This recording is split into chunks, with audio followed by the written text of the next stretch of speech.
Welcome to Jay's 2 cents 30 days of Techmas. Wait, how many days are in December? Welcome to every video of the day of December.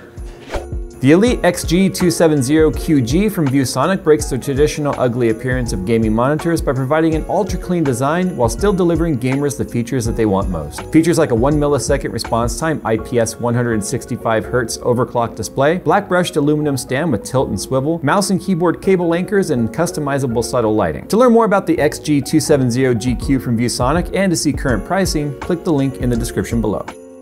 All right, so here's what we're doing today. We are going to be just continuing our overclocking adventures here with the 3090 Kingpin. We do have a second card, but I'm still trying to get my maximum overclocks with this guy here. Don't at me about how much thermal paste is on here. You do a lot when you do liquid nitrogen. We already filmed a video today, and I am addicted to this now. But I figured what I would do is I'd show you guys the way at which I like to mount this pot. Take this, what everyone dubs as a guitar pick. It's not, it's like a spreader from iFixit. Take your favorite C-clamp, or as like some countries call it, a G-clamp. And ever since I started doing it this way, I haven't had an issue of the pot being on there crooked, causing me really bad temperature fluctuations. So I use this thing to spread out, even though there's plastic on here, I use that to spread out the force. So I'm not pushing down directly on any of those MLCCs, because I mean, this could cause a problem. I mean, I could honestly hurt something this way. I'm using the plastic on the bottom, like that, to even the force on the bottom of the pot. That way it doesn't smush into the insulation. So if it squishes into the insulation, then it can turn, which happened to me once. So I learned my lesson that time. So then once that's nice and tight, then I can tighten down the little retention screws here without worrying about losing my grip on it, because the C/G clamp is doing its job. This is the other thing that sucks about extreme overclocking, is it gets nasty, because we use Vaseline to insulate the back of the board, because frost will build up back here. So you do this to keep water, sort of build a water barrier, essentially, with the Vaseline.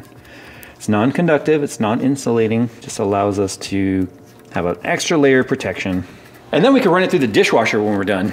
So then we take our paper towels, sort of insulate. We're just trying to keep the air from touching the PCB. It's not perfect, but it gets the job done. Like, I feel like there's definitely better ways that you could go about this. This is the fun part, this sort of stuff, honestly, for me. I see a lot of people that say, this sort of stuff is just completely stupid and unnecessary, and you're absolutely right. No one ever said overclocking a graphics card like this is necessary.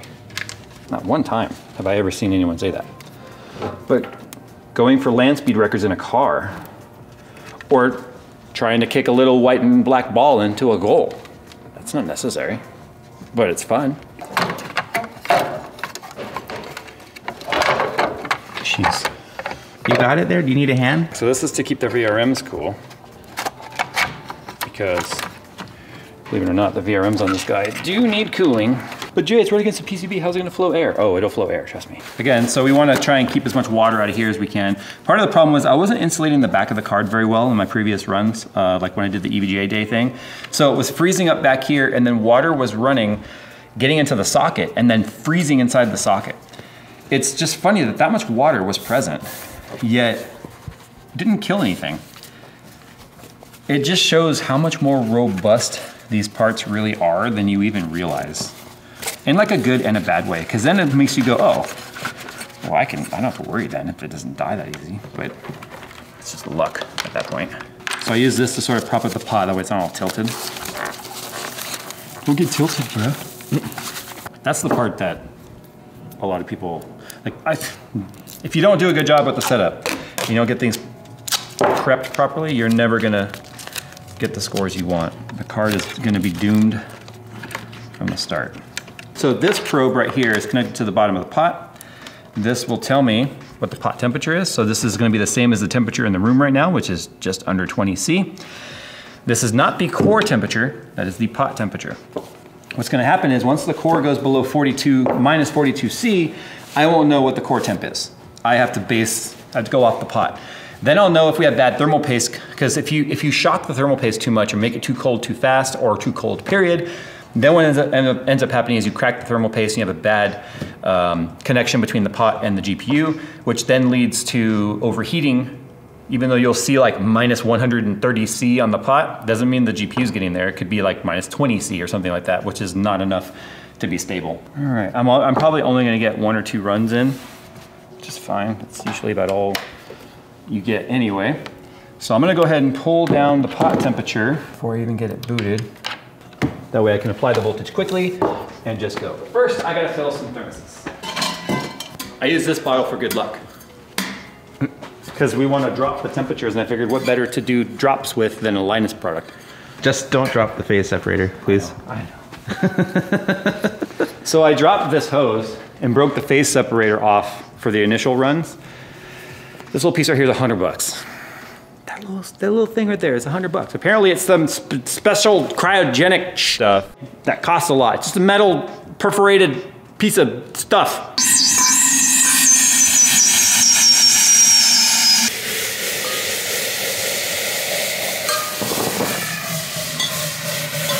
You might be wondering why we are not using gloves. Well, the reason for that is gloves are bad. Well, there are rubber gloves you could use, but I'd never be able to push buttons and stuff on the keyboard. If you use cloth gloves, even these, which are rubber on the bottom and cloth on the top, is if LN2 drops on it, it'll soak in and then burn into your skin. But because of the Leidenfrost effect, you can take liquid nitrogen and you can like pour it on your hand and stuff, and you're not gonna hurt yourself because of the fact that the Leidenfrost effect keeps it from ever touching your skin. Yes, I just poured LN2 on my hand. Everything's fine. My hand's still there. It didn't shatter, so we're good. Was this Jason X? I know, right? So if you're curious about the safety factor there, go and look up the Leidenfrost effect, and you'll understand more. I can bring the pot temperature down easier if I'm not putting heat into it by having the GPU on. So I'm pulling it down first, then I'm gonna click it on. So you don't want to bring it down too fast either. You notice I'm just doing these little splashes in there, like this. I'm talking to the internet. Oh. Ooh, Nixon science class. Yeah. So I just do these little splashes like this to bring it down slowly. If I just fill the pot and let it get super cold, super fast, that can wreck the paste as well. We do have a couple of new LN2 pots coming that are supposed to be easier to control the temp with. One of the things that happen here, and I'll show it when we first start benchmarking, even though I'll have the pot at like minus 125 C, as soon as the test starts, it warms up like 15 C instantaneously. And that's too big of a temperature swing. Having a 15-degree swing like that could mean the difference between stable and not stable. So the new pot is supposed to be a lot better at keeping the temperature at when the test starts under load, keeping it much closer to where you have it resting. That way it doesn't give you that slingshot effect. Because the temperature swing is bad. People keep asking me what it looks like in there. You can see it's just a bunch of different chambers. And those chambers are designed to allow the LN2 to fall down into them, and then it gives you more surface area to make it colder. Rather than just having it be a flat bottom, having those chambers and loud cars driving by just allow it to have more efficiency when it comes to the pot design. It is a nickel, or it is copper, but it's like nickel plated. But you can see now we're at minus 34. This LN2 is almost all burned off. Now watch when I splash it right now. Look how fast it'll come down. Because now what we're getting is the pot getting colder, and the colder the pot gets, the more it'll react to the splashes. So the reason right now a splash will only give me maybe 7, 8 C of temperature drop versus later on when it's all frozen, a little splash can give me 20 C or more, is because that pot still has a lot of warm energy in there. The pot core, like inside the deepest parts of the metal, have not gotten as hot or as cold as the outside. So the heat takes its time to get out. People think we're putting cold into the pot. We're not. We're pulling heat out of it. Remember, heat goes to cold, not the other way around. There is no cold. There's just different levels of heat. Once we get down to about minus 70 or so, we're gonna do what's called glazing the pot. And that's why people ask us all the time, like, why do you use the torch? The torch allows us to instantly cause a temperature differential in the inside of the pot, which will cause condensation, which will then instantly freeze and turn white. It will allow us to insulate our pot to keep the cold longer without heat making it back in. And it gives us greater surface area of the inside of the pot through crystals, which will allow us to be able to control the temperature a lot better. It's cryogenic science, which I'm not that good at. So I think we're gonna have Nick try a little splash in there now. Okay. First time pouring LN2. Yeah, I don't want to pour on your board though. No, that won't hurt the board. More. There you go. There, you just poured LN2 for the first time. You're now a scientist. Oh boy. Bill Nye is jealous. The hard part now is timing those pours to keep the temperature where you want it. So go ahead and pour in more. Just one more splash like you did. Okay. Once that gets down to about -70, and then we stop hearing it boil, because you are hearing it. All right, so go ahead and hit it with the torch. Try not to hit my insulation, because this can catch fire. There you go. Move it around. Now go ahead and stop. Now you see how it instantly turned white like that?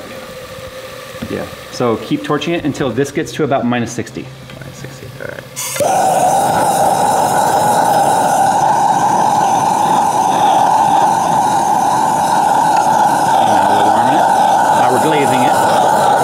Notice I said glazing, not blazing. Okay, go ahead and stop.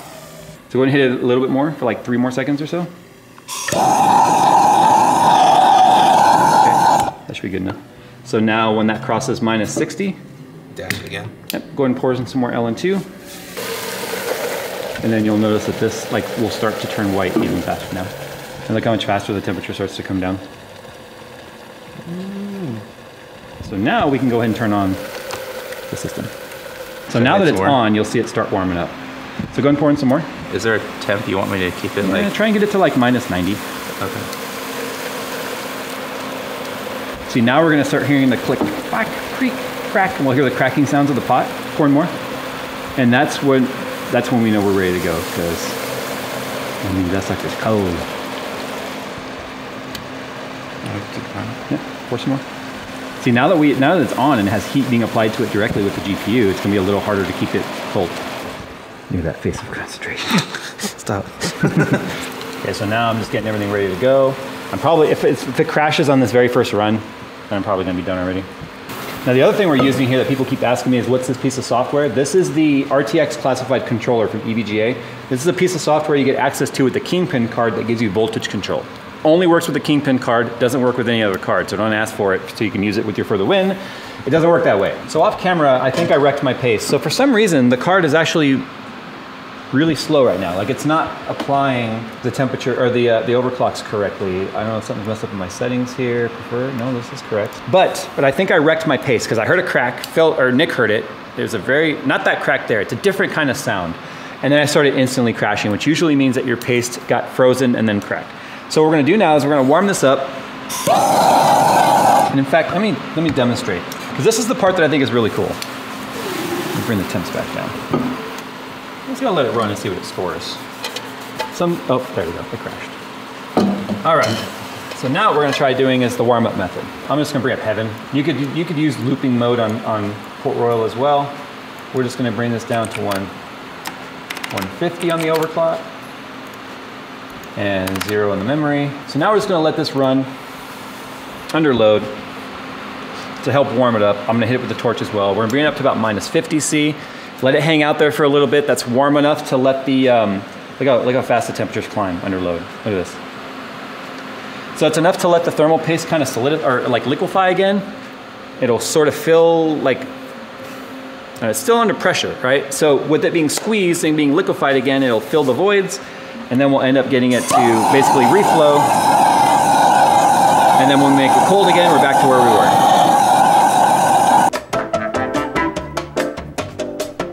All right, so the temps are back down to pretty much where I want them. Maybe slightly warmer, but I have time to bring it down while the test is loading. I have a feeling this is probably still gonna crash, but what I'm showing you here at least is the process. This is the process that you rinse and repeat. If something doesn't work, you keep notes on what you did, what happened, what was the result. Did it crash right at the start? Did it crash halfway through?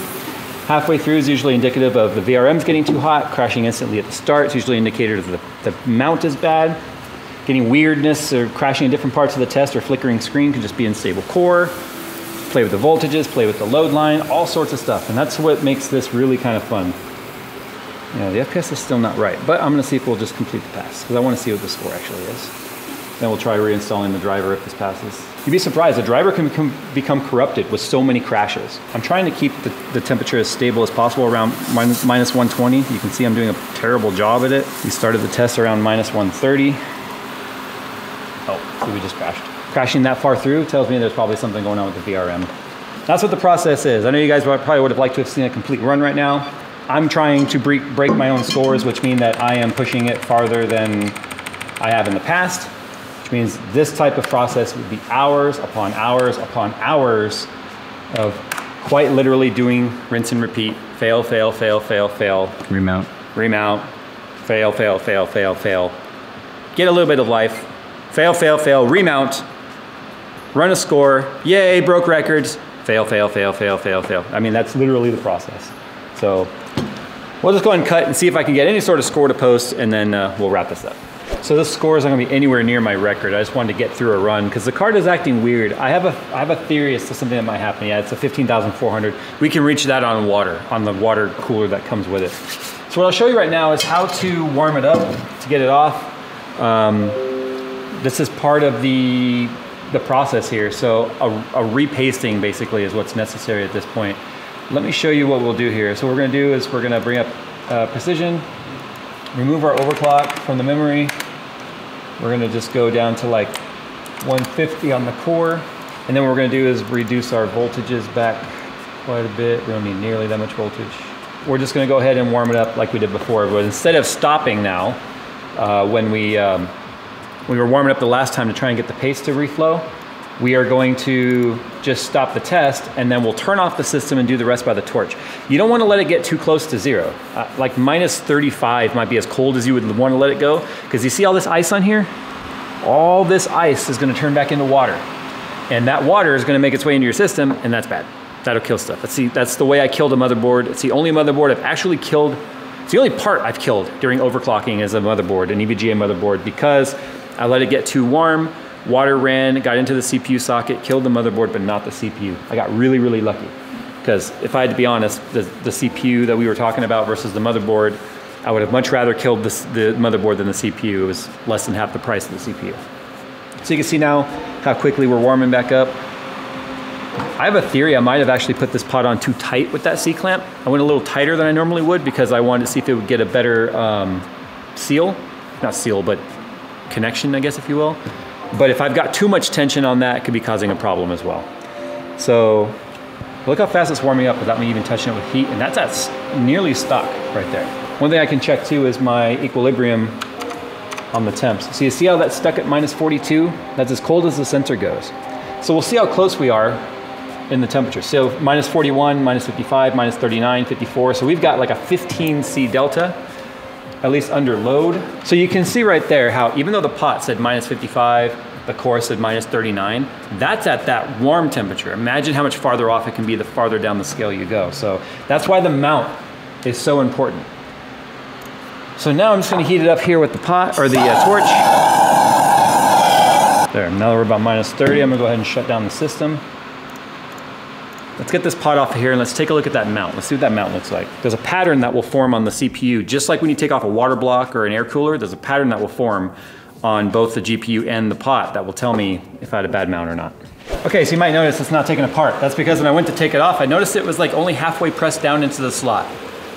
So I have a feeling a lot of the weirdness I was like, this is acting weird. This card is not acting right. I have a feeling some of that might have been the fact that it wasn't in the slot all the way. So now that the pot, those are good sounds, by the way. Those cracks are good sounds, not the very high-pitched ones that it makes. That's the paste. It was black flashing, I don't know if you guys saw that. I really think it was because the card wasn't all the way in the socket. Pulling the temps back down, I'm gonna glaze the pot, and we're gonna make another run for it to see what happens here. I hate that thing. All right, so let's show you guys what can happen. So you can see right here, the ice. So it was down in the socket again. It just broke off right now. That's where the top of the socket is. So you can see, I clearly got condensation down in there just based on how this is. The socket, or the pins are all frozen. So yeah, we'll go ahead and tear it down. We're done for today. Maybe we'll give it another shot in the morning just before we finish this video. I took it off while it was really cold without even warming it up because I really wanted to just get it off there and get it powered off.